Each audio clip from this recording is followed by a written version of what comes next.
अगर आप भी चाहते हैं कि आपन म्यूजिक के वीडियो सबसे पहले आप तक पहुंचे, तो लाल बटन को दबाकर चैनल को सब्सक्राइब जरूर कर ले और साथ में बेल आइकन को दबाना ना भूलें।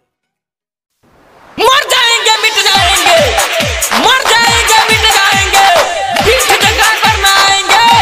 खाया है मैंने कसम उन शहीद जवानों का, तेरा पूरा पाकिस्तान जला कर आएंगे, जला कर आएंगे। आकाश के तारे को कोई गिन नहीं सकता, आकाश के तारे को कोई गिन नहीं सकता, सूरज की किरणें को कोई गिन नहीं सकता। जब तक हिंदुस्तान के लोगों में बाकी है खून, तब तक हमारा कश्मीर हमसे कोई छीन नहीं सकता। सर पे कफन बांध कर निकला हूँ, सर पे कफन बांध के निकला हूँ, खून का नदियाँ बहाएंगे, उन माँ के आंसुओं के बदले में तेरा सर काट कर लाएंगे। हम हैं हिंदुस्तान के बंदे, हम हैं हिंदुस्तान के बंदे, एक एक को चुन के मारेंगे, तेरा सीना फाड़ देंगे।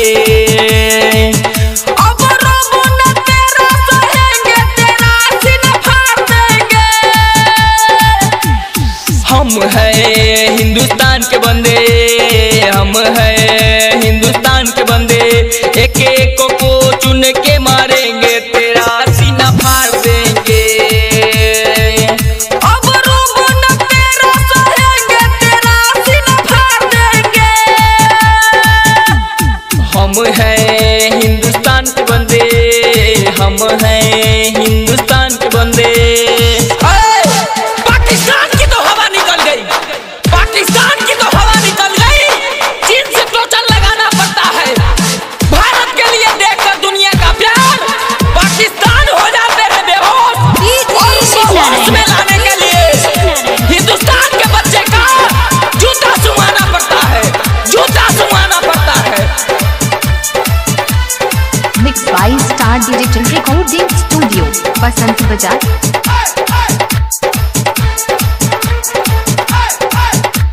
सोया हुआ शेर को तूने जगा दिया, भारत के हर माँ को फिर से रुला दिया, फिर से रुला दिया। सोया हुआ शेर को तूने जगा दिया, भारत के हर माँ को फिर से रुला दिया। अब तो तेरा कोई खैर नहीं, सुन पाकिस्तानी कहते हैं सही, घर घर में घुस के मारेंगे, तेरा सीना फाड़ देंगे। अब रब न तेरा सहेंगे, तेरा सीना फाड़ देंगे। सुन, ये आवाज है एकदम बम्पर, ये आवाज है एकदम बम्पर। हिम्मत कौन दिखाएगा इन्हें चलाने, क्या तेरा बाप आएगा? अब की चिंता मत कर, चेहरे का खोल बदल देंगे, इतिहास क्या चीज है पूरा भूगोल बदल देंगे, धारा हर मोड़ बदल कर लाहौर से गुजरेगी गंगा, इस्लामाबाद की छाती पर लहराएगा भारत का झंडा, भारत का झंडा। बोलो भारत माता की, हिंदुस्तान जिंदाबाद, हिंदुस्तान जिंदाबाद।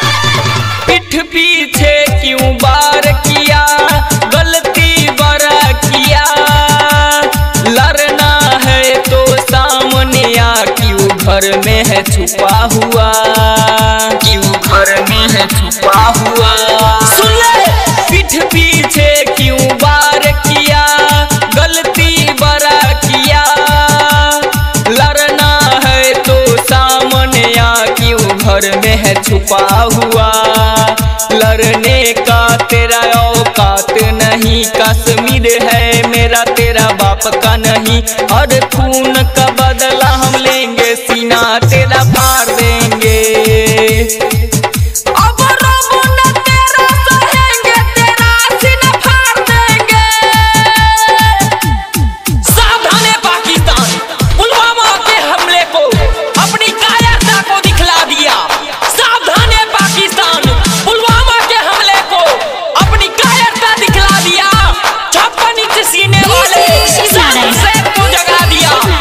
हम अमन पसंद है लेकिन कमजोर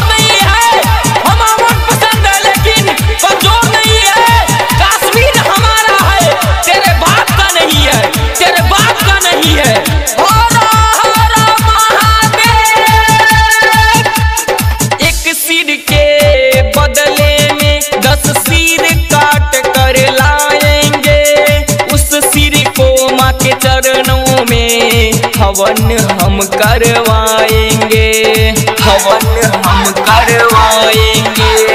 एक सिर के बदले में 10 सिर काट कर लाएंगे, उस सिर को माँ के चरणों में हवन हम करवाएंगे। मेरी माँ ने है हमको कसम दिया, उस कसम का वादा निभाएंगे। पाकिस्तान में घुस के तेरा सीना हम फाड़ देंगे, अपने तिरंगे का झंडा वहाँ पे गाड़ देंगे।